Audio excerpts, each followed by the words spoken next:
How you doing? Well, I know we're having the anti-corruption assembly meeting, whichever way you want to call it, um, and we're pointing fingers at foreign countries for their level of corruption.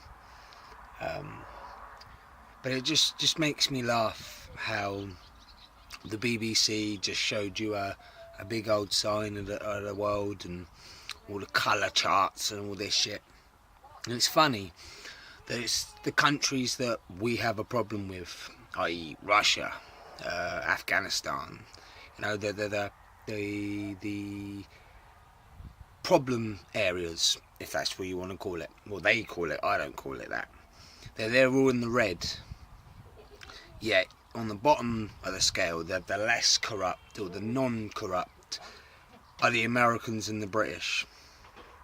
Well, that kind of shows you one thing, that the Americans and the British are so far up their own fucking asses that they believe that they are blameless. But that's just one point.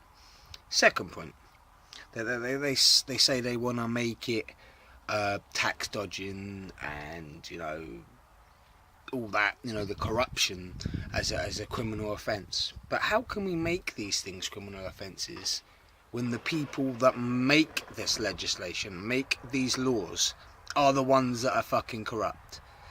We were told that he was in, David Cameron had £3,000 in, a foreign account.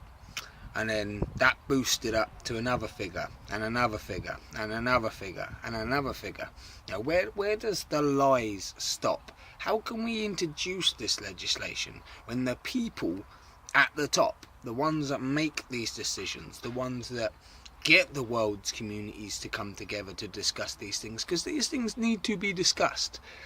But I think it's a little hypocritical when you have David the pigfucker and his buddy from America, and you have these people sit down and talk about corruption when they are the fucking source of the corruption.